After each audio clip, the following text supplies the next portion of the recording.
Students, आज हम लोग पढ़ने वाले हैं क्लास 5 ईवीएस का chapter number 9 up you go. तो इस पूरे चैप्टर के अंदर हम एक्सपीरियंस देखने वाले हैं हमारे राइटर का कि उन्होंने कैसा फील करा जब वो एक पहाड़ की चढ़ाई पर गई। तो देखते हैं इस पूरे एक्सपीरियंस को। तो 2 फरवरी 1984 की बात है, माउंटेनियरिंग कैंप। तो माउंटेनियरिंग कैंप की बात हो रही है और ये कहाँ पर है? Nehru institute of mountaineering, Uttarkashi. तो ये जो नेहरू इंस्टीट्यूट ऑफ माउंटेनियरिंग है, यहाँ पर लोगों को पहाड़ों पे चढ़ना सिखाया जाता है और पहाड़ों के बारे में बताया जाता है। जैसे नॉर्मली हमें बड़े बड़े इंस्टीट्यूट्स के अंदर पढ़ाया जाता है, तो ऐसे ही यहाँ पर माउंटेन्स के बारे में पढ़ाया जाता है। ठीक है, और ये कहाँ पर है? उत्तरकाशी। उत्तरकाशी एक जगह का नाम है। तो यहाँ पर ये लिखती हैं कि we were at mountaineering camp and were very excited. तो ये कहाँ पर थे? माउंटेनियरिंग कैंप के ऊपर। कैंप के अंदर क्या होता है, वहाँ पर प्रैक्टिस वगैरह करते हैं लोग माउंटेन्स पे चढ़ने की। तो ये वहाँ पर एक कैंप में थे। ठीक है,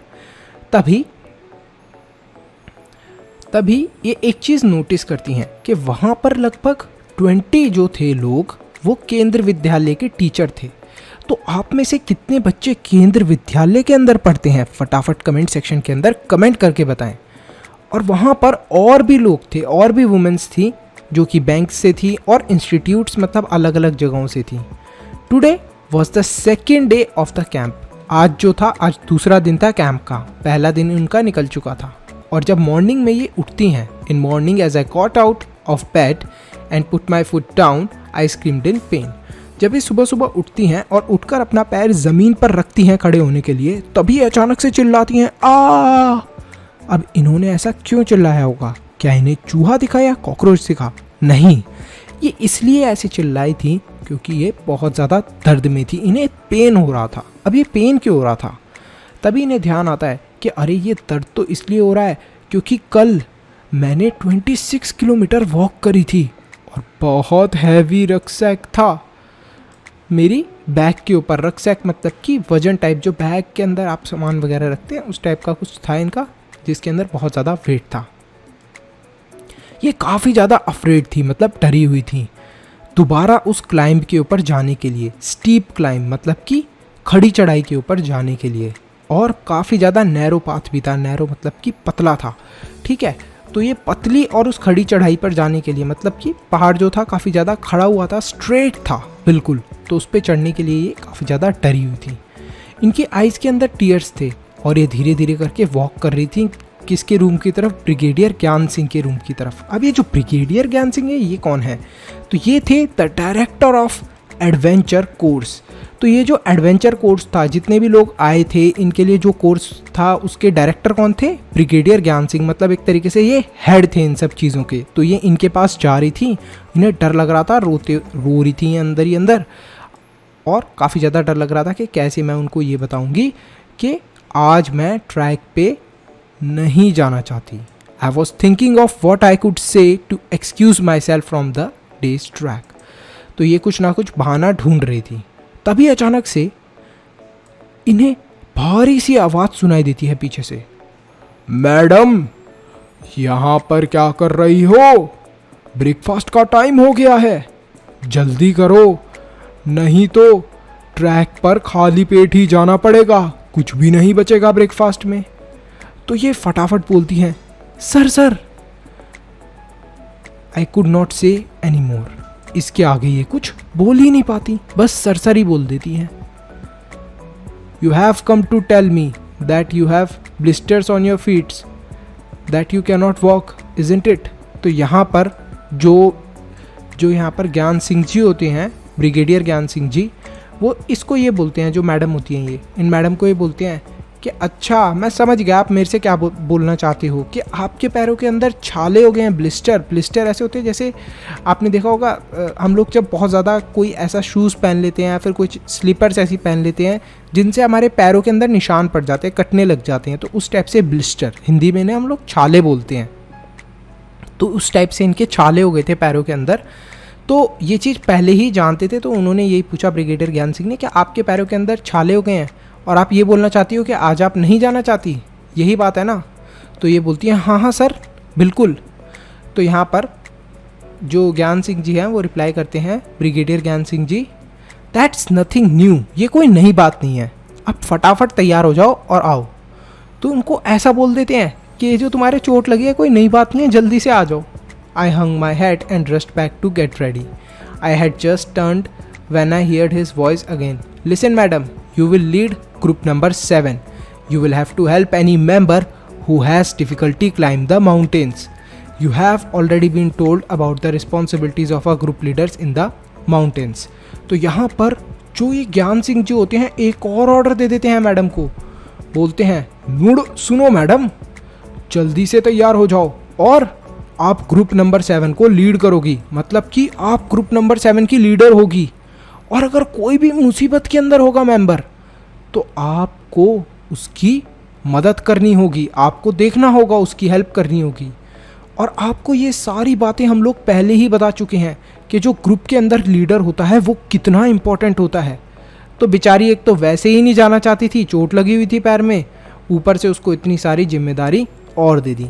तो अब देखते हैं आगे क्या होता है। तो यहाँ पर टेल और इमेजिन के कुछ क्वेश्चन है, इन्हें आप खुद भी कर सकते हो।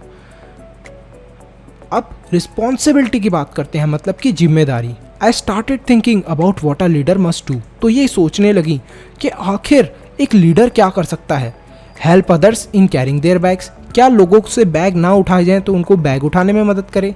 Late the group go ahead and keep on to last, क्या सब लोगों को आगे चलाया जाए मुझसे और मैं उन सब के पीछे पीछे चलूं, जिससे अगर किसी को भी कोई तकलीफ हो तो मुझे पता चल जाए। Help those who want to climb properly, या फिर उन लोगों की मदद करूं जिन लोगों को पहाड़ पे चढ़ना नहीं आता अच्छे से। Find a good place to stop and rest, या फिर एक ऐसी जगह ढूंढूं जहां पर आराम से हम लोग रुक के रेस्ट कर सकें, आहा क्या मज़े आएंगे। या फिर उन लोगों की तरफ देखना लीडर की जिम्मेदारी है जो लोग सही नहीं हैं, who are not well, arrange for food for the group. और क्या फिर या फिर मैं ये करूं लीडर बन के कि मैं फूड को ढूंढूं। तो ये सारी चीज़ें ये सोचने लगी कि मेरे को ये सारी चीज़ें करनी पड़ेंगी, अब मैं लीडर बनी हूँ तो। अब भैया हेड बने हो तो ये सारी चीज़ें तो करनी ही पड़ेंगी। The most important thing is to be ready to be punished even when someone else may have made a mistake. तो इनको ये लगता है कि अरे यार सबसे इम्पॉर्टेंट चीज़ तो ये है कि हमेशा तैयार रहो पनिशमेंट के लिए। अगर किसी और की भी गलती होगी तब भी मुझे ही पनिशमेंट मिलेगी एक तरीके से। I realise that there was a special kind of discipline here. I wonder whether the camp will still be fun. तो उन्हें ये चीज़ रियलाइज़ हुई कि यहाँ पर बहुत ज़्यादा डिसिप्लिन है। डिसिप्लिन मतलब कि आपके स्कूल के अंदर आपने देखा होगा कि शांति और सब लोग एक मतलब प्रॉपर डिसिप्लिन के अंदर रहते होंगे, शांत रहते होंगे, सारी चीज़ें जो टीचर बताते हैं वो फॉलो करते होंगे। तो वो यही सोचने लगे कि यहाँ पर तो बहुत ज़्यादा रूल्स वगैरह हैं, तो क्या मैं इस कैंप के अंदर मस्ती भी कर पाऊँगी या नहीं। अब ग्रुप नंबर 7 की बात करते हैं, जिसकी ये मैडम लीडर बनी थी। ग्रुप नंबर 7 के अंदर गर्ल्स थीं जो आसाम की थी, मणिपुर की थी, मिज़ोरम की थी, मेघालय की थी और नागालैंड की थी।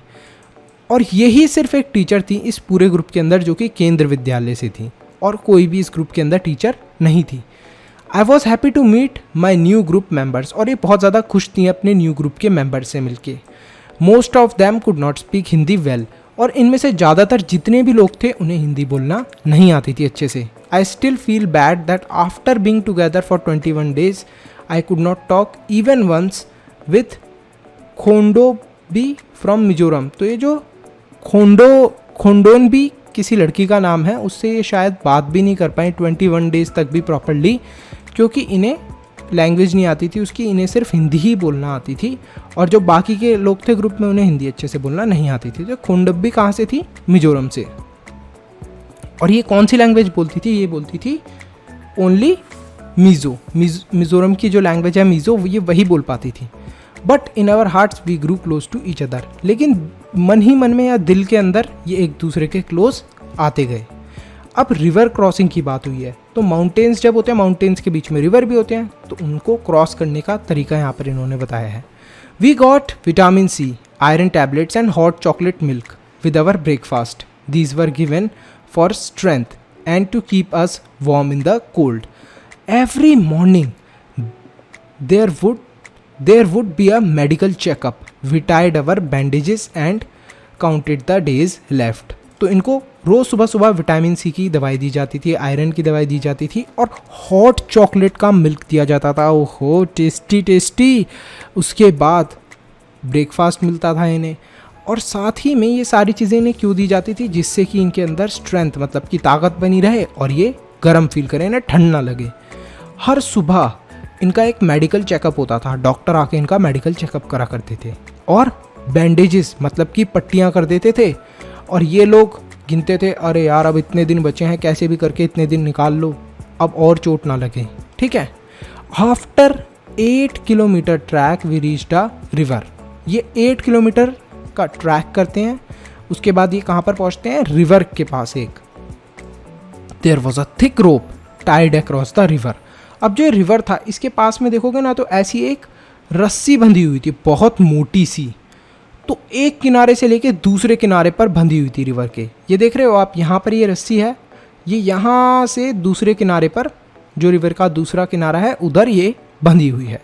From one bank to another, किनारे को हम लोग बोलते हैं इंग्लिश में bank, river bank. The rope was tightly fix to pegs और pitons on both the sides. तो यहाँ पर था ये जो रोप थी इसको टाइटली बांधा हुआ था, ठीक है, पैग्स से। और इनको काफ़ी ज़्यादा नर्वस फील हो रहा था, नर्वस मतलब थोड़ा सा घबरा रही थी, डरी हुई थी। I started thinking what would happen if the rope came out. और ये सोचने लगी कि अगर ये रोप बाहर आ गई तो क्या होगा, अगर ये रस्सी टूट गई तो मेरी जान ना चली जाए। I was trying to estimate how wide the river was. और ये यही सोच रही थी कि ये रिवर कितनी चौड़ी है, तो ये चीज़ ये अपने दिमाग के अंदर ला रही थी। तभी इंस्ट्रक्टर जो था, इंस्ट्रक्टर मतलब कि जो इनको ये सारी चीज़ें सिखा रहे थे, रिवर क्रॉस करना सिखा रहे थे, उन्होंने रोप को टाई करा इनकी वेस्ट के अराउंड। वेस्ट मतलब कमर पे रोप को बांधा, और एक स्लिंग मतलब कि यहाँ से दूसरी जगह जाने के लिए एक जो स्लाइडिंग जैसी चीज़ होती है, झूले में भी यूज़ होती है, उसको हम लोग स्लिंग बोलते हैं, तो स्लिंग का यूज़ करा। हुक जो होती है, ठीक है, और इनको then put the sling on the thick rope tied across the river. Walking through the icy water he went to the other side. No one was ready to step onto the fast flowing river. Everyone was pushing each other to go first. तो ये instructor ने ये सारी चीज़ें सिखाई। अब सब लोगों को डर तो लग ही रहा था, तो कोई भी पहले जाने के लिए तैयार नहीं था। सब एक दूसरे को धक्का दे रहे थे और कोशिश कर रहे थे कि कैसे भी करके वो बच जाएं। और ये सबसे लास्ट तक रुकी रही। I stood last in the line hoping that no one would see me. Just then our instructor came near me with a sling and rope in his hand. I knew there was no escape now. I was ready but did not have the courage. Sir could guess my fear. He called out loudly, 3 cheers for Sangeeta madam. तो यहाँ पर क्या होता है कि ये सबसे line में लास्ट में खड़ी थी, लेकिन अब कोई भी नहीं था लाइन में, तो अब इन्हें पता चल गया कि अब तो मैं बच नहीं सकती। और इंस्ट्रक्टर ने बोला कि इधर आओ, मैं तुम्हारी रस्सी इसे बांधने वाला हूँ रोप से, और अब तुम जो तुम्हारी स्लिंग है वो रोप से बांधने वाला हूँ, और अब तुम इस किनारे से दूसरे किनारे पर जाने वाली हो।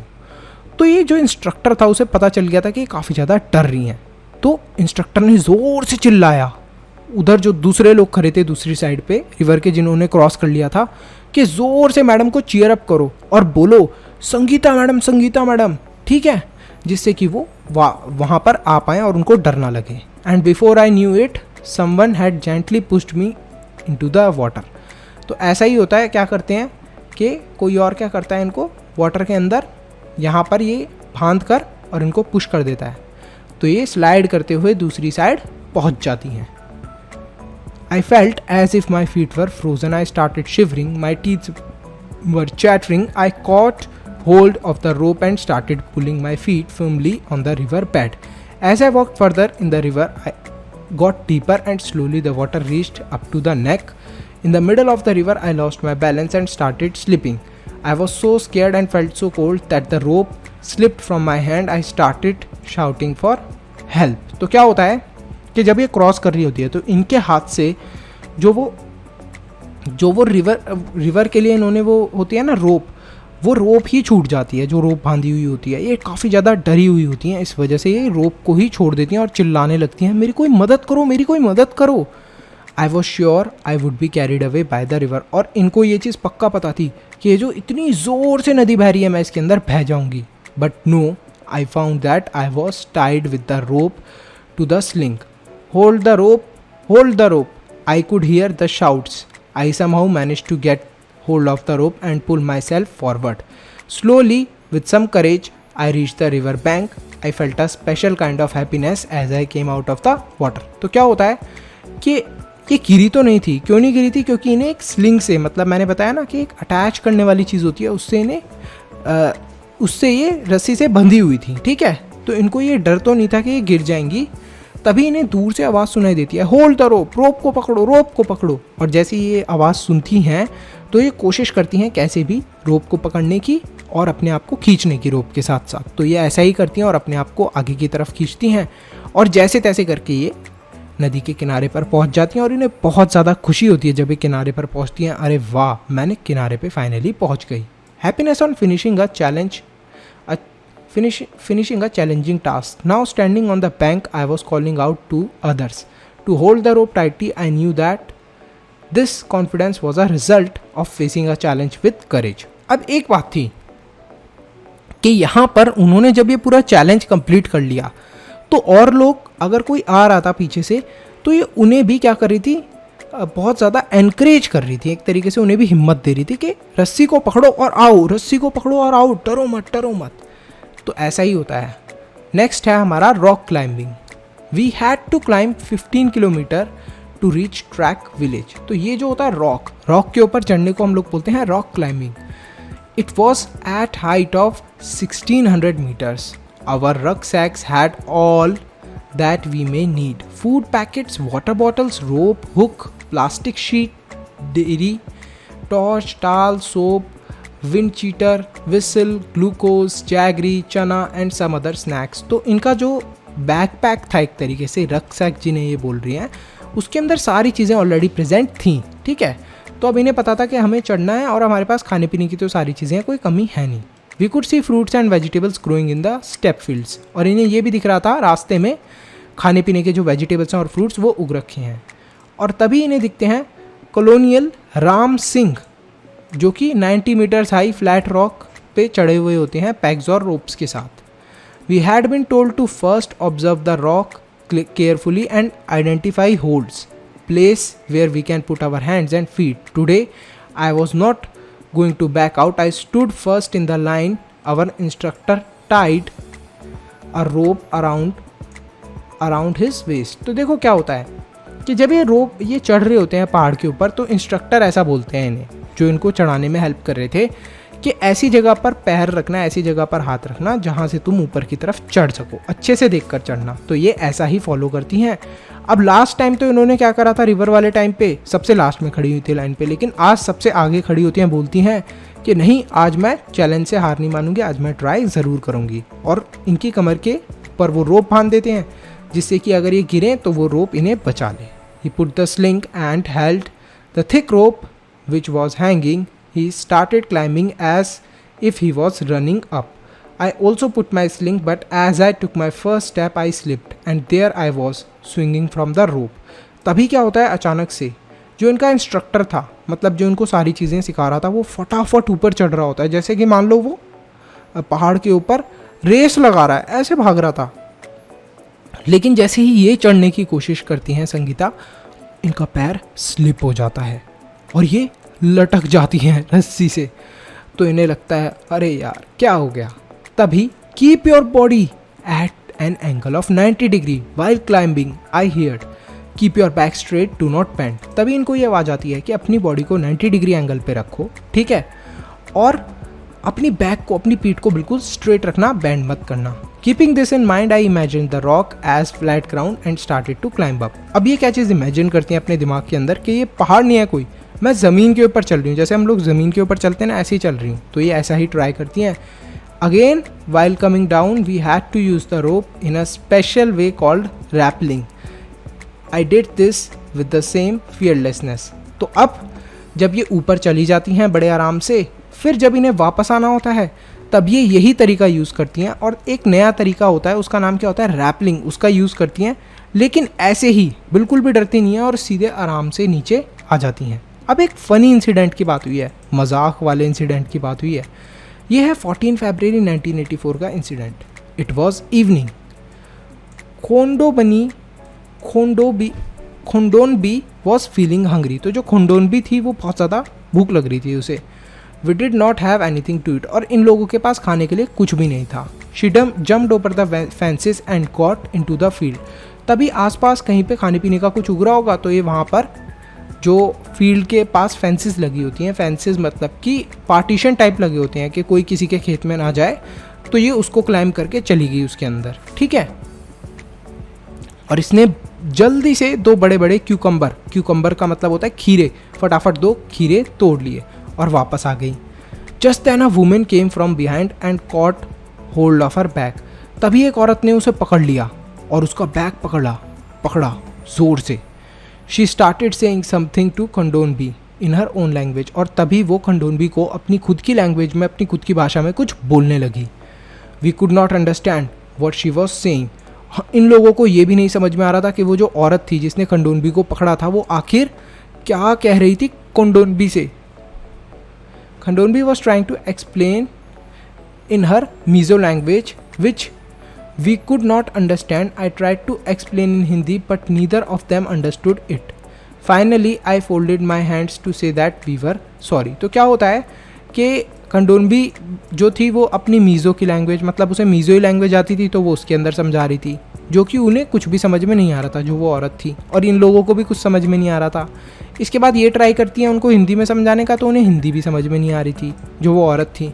लेकिन अब ये लोग सोचते हैं कि अब क्या करा जाए, तो ये लोग हाथ जोड़ने लग जाते हैं, अपने हाथ को फोल्ड करते हैं और बोलते हैं कि हम लोग माफ़ी मांग रहे हैं। तो कोई भी समझ जाएगा हाथ जोड़ रहा है तो कि ये माफ़ी मांग रहा है। By then our group had gone far ahead. It was already dark. I thought we had lost our way. Now we were really scared.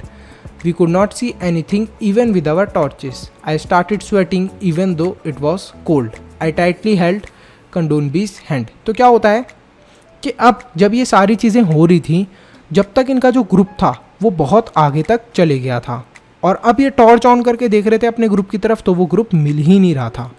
इन्होंने खंडोनबी का हाथ पकड़ा और इन्हें बहुत ज़ोर से पसीना आ रहा था। जब भी हम टेंशन में होते हैं तब हमें पसीना आने लग जाता है, तो इन्हें स्वेट मतलब पसीना आ रहा था, जबकि वहाँ पर बहुत ज़्यादा सर्दी थी। तो इन्होंने खंडोनबी का हाथ पकड़ा। I called out loudly where are you all. और ये ज़ोर से चिल्लाती हैं, कहाँ पर हो तुम सब, क्या तुम लोगों को मेरी आवाज़ सुनाई दे रही है।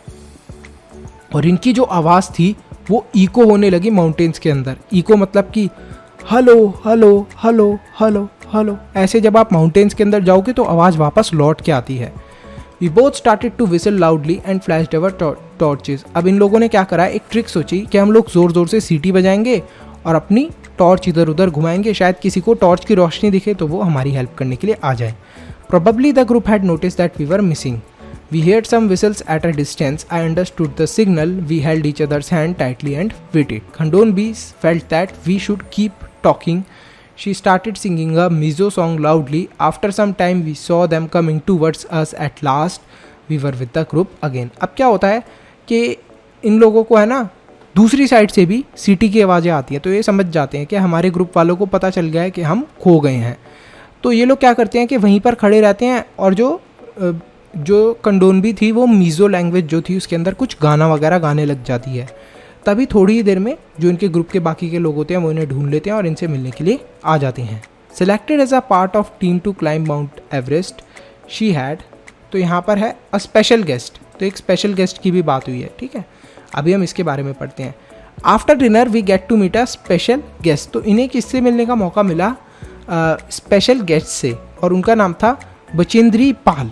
ये इनकी बात करते हैं, तो इन्होंने क्या करा था, स्पेशल ये क्यों थी, क्योंकि इन्होंने she had been selected as a part of the team to climb Mount Everest. Mount Everest मतलब माउंट एवरेस्ट सबसे ऊंची पीक है, बहुत ऊंचा पहाड़ है, उसको चढ़ने का इन्हें मौका मिला था, ठीक है, उस टीम के अंदर हैं ये। She had come to seek blessings of brigadier Gyan Singh. और ये यहाँ पर क्यों आई थी, जिससे कि ये ब्रिगेडियर ज्ञान सिंह का आशीर्वाद ले सकें। It was a happy evening, we were all singing. Bachendri also joined us in singing and dancing on the famous Pahari song Bedu Pako Barsa मासा कफल पाको चिता मारी चैला। तो ये कुछ पहाड़ी सॉन्ग्स के नेम हैं, अजीब अजीब से नाम है, मुझे प्रोनाउंस करना अच्छे से नहीं आ रहे। तो ये इन सब गानों को गाने लगे और डांस करने लगे। At that time we had no idea that Bichindri would become the first Indian woman to reach Mount Everest and create history। उस समय इन लोगों को ये नहीं पता था कि जो बिचिंद्री थी वो पहली इंडियन वुमेन बनेंगी जो किसके ऊपर चढ़ेंगी, माउंट एवरेस्ट के ऊपर, और हिस्ट्री क्रिएट हो जाएगी। मतलब ये पहली इंडियन वुमेन थी जिन्होंने माउंट एवरेस्ट के ऊपर चढ़ाई करी थी। Camp in the snow, 18 February 1984 की अब ये बात बताती हैं। We were standing at height of 2134 meters. We were to spend the night here. Everyone was busy trying to put up the tent. We used double layered plastic sheet for the tent and for the ground. The air between the layers would keep us warm. We put in the pegs and began to put up the tent. As we tied it from one side, the wind blew the tent from the other side. After quite a lot of pulling and tugging, we managed to get the tent up. Then we tug a train around the tent. तो क्या होता है कि ये लोग ये decide करते हैं कि अब हम लोग इतनी ऊंचाई के ऊपर आ गए, हमें टेंट लगाना चाहिए। टेंट लगा रहे हैं ये लोग, ठीक है। तो टेंट लगाने में इन्हें काफ़ी दिक्कतें आती हैं। उन सब दिक्कतों को ये कैसे जैसे तैसे कर सही कर लेते हैं और फिर ये आराम से अपना टेंट लगा देते हैं। वी वर फीलिंग हंग्री, लेकिन अब इन्हें भूख लगने लगी। We collected some firewood and stones to make a chulha and cooked some food. अब ये लोग क्या करते हैं, फायरवुड मतलब लकड़ियाँ कलेक्ट करते हैं और कुछ पत्थर वगैरह कलेक्ट करते हैं जिससे कि एक चूल्हा बना ले। चूल्हा बनाकर उसके ऊपर खाना बनाने लग गए। After the meal we collected all the waste in a bag to clean the camp site. अब इन्होंने क्या करा, खाना पीना खाने के बाद एक बहुत इंपॉर्टेंट चीज़, लोग क्या करते हैं पहाड़ों पे जाते हैं, कैंपिंग वगैरह करते हैं और जो भी गंदगी होती है, चिप्स वगैरह के पैकेट या खाने पीने की चीज़ें, वो वहीं पे छोड़ देते हैं। तो इन्होंने क्या करा, वैसा नहीं करा, जो भी गंदी चीज़ें थी उन्हें एक बैग के अंदर कलेक्ट करा। Soon we got into our sleeping bags, और थोड़ी ही देर के अंदर ये अपने स्लीपिंग बैग्स के अंदर चले गए। तो ये जो स्लीपिंग बैग देख रहे हो आप, ये इस टाइप से बैग होता है, पूरा क्लोज हो जाता है, ठीक है। तो ये स्लीपिंग बैग के अंदर सो गए। I was not sure if I would be able to sleep in it. Would it be comfortable? Would I not feel cold? But the bags were filled with soft feathers which help in keeping us warm. We were all very tired, so very soon we fail asleep. अब जब ये sleeping bag में सो रही थी तो इन्हें ऐसा लग रहा था कि मैं इसके अंदर सो भी पाऊंगी या नहीं, क्या इसके अंदर मैं गर्म भी रहूंगी या नहीं, कहीं ऐसा ना हो मुझे ठंड लग जाए। तो जब ये बैग के अंदर गई तो इन्हें ऐसा लगा कि अरे ये तो बहुत सॉफ्ट है, और ये सो गई तुरंत ही। The next morning we woke up and found it was snowing. अगली सुबह जब ये उठी तब बाहर क्या गिर रही थी, बर्फ। White soft fluffy snowflakes were gently falling, और बाहर बर्फ बड़े मज़े से गिर रही थी। Wow, it was so beautiful, बहुत ब्यूटीफुल था। The plants, the trees, the grass and the mountains, everything looked white. हर चीज़ सफ़ेद लग रही थी, प्लांट भी, ट्री भी, ग्रास भी और माउंटेन भी। Today we were to climb higher to 2700 meters. We walked carefully on the snow with the help of sticks. It was difficult because we kept slipping. By afternoon we reached snow-covered mountains. We enjoyed throwing snowballs at each other and making a big snowman. तो ये जैसे तैसे करके ऊपर चढ़ने में काफ़ी ज़्यादा डिफ़िकल्टीज आई, पैर बार बार स्लिप हो रहा था, लेकिन शाम तक ये स्नो कवर्ड माउंटेन्स तक पहुंच गए थे। बहुत ज़्यादा एंजॉय कर रहे थे, एक दूसरे के ऊपर स्नोबॉल फेंक रहे थे और एक बड़ा सा इन्होंने स्नोमैन भी बना दिया था। अब बात करते हैं लास्ट डे, आखिरी दिन था जो कैंप पर। We were getting ready for the camp fire. Each group presented a programme. We were enjoying, telling jokes and laughing, singing and dancing around the campfire. Soon it was midnight. Brigadier ज्ञान Singh got up and called me. तो क्या होता है कि सब लोग बहुत ज़्यादा इंजॉय कर रहे थे, लास्ट डे था, ठीक है। सब लोगों ने कुछ ना कुछ प्रोग्राम प्रेजेंट करा, एक दूसरे को जोक्स बता रहे थे, हंस रहे थे, ठीक है। धीरे धीरे करके रात का समय हो गया। रात की जो बिल्कुल बीच में रात का टाइम था, तब क्या हुआ, ब्रिगेडियर ज्ञान सिंह जी आते हैं और बुलाते हैं किसको, इन्हीं को, मैडम को बुलाते हैं। आई थॉट ओ नो, तो इनको ऐसा लगता है कि अरे अब मैंने क्या कर दिया। But when sir announced my name for the best performance award I stood still. लेकिन तभी इनको वो बोलते हैं कि तुम्हें तो बेस्ट परफॉर्मेंस का अवार्ड मिला है, इधर आओ जल्दी मैडम, संगीता मैडम। तो वो उधर जाती हैं और वो सर उन्हें आशीर्वाद भी देते हैं। और जैसे ही ये बात सुनती हैं ये संगीता मैडम, तो ये रोने भी लगती हैं काफ़ी ज़्यादा। हैरान भी हो जाती हैं। तो यहाँ पर जो ये हमारा पूरा एक्सपीरियंस है वो ख़त्म होता है, पूरा चैप्टर जो है हमारा ख़त्म होता है। ये देखिए, ये फ़ोटो भी है, तो ये फ़ोटोज़ वगैरह भी आप देख सकते हो, ये बचेंद्री वाली हैं। तो यहाँ पर आप देख सकते हो काफ़ी इंटरेस्टिंग ये चैप्टर था हमारा, और यहीं पर हमारा ये चैप्टर फिनिश होता है। हमने इसके अंदर बहुत सारी इंटरेस्टिंग चीज़ें देखी। So bye bye, till then, see you in the next video. तो अगर आपने इस वीडियो को यहाँ तक देख लिया है तो फटाफट लाइक करो, चैनल को सब्सक्राइब करो और कमेंट करो अपना बेस्ट पार्ट। इसी के साथ साथ वीडियो को शेयर करना मत भूलना। एक इम्पॉर्टेंट अनाउंसमेंट, अगर आप लोग चाहते हो कि हम लोग फ्यूचर में इसी तरीके से और भी वीडियोस बनाते रहें, तो आप हमारे चैनल के मेंबर बन के हमें सपोर्ट कर सकते हो। अब मेंबर कैसे बनना है? सब्सक्राइब के साथ में जो ज्वाइन बटन है उस पर क्लिक करें और हमारे चैनल के मेंबर बन जाए। तो आप हमें सपोर्ट कर रहे हैं डायरेक्टली कि हम आगे फ्यूचर में ऐसे ही वीडियोस लाते रहें। तो thank you so much for watching this video. Stay happy, stay healthy, मनुष्य ज्ञान लेते रहो। Bye bye, till then, see you in the next video.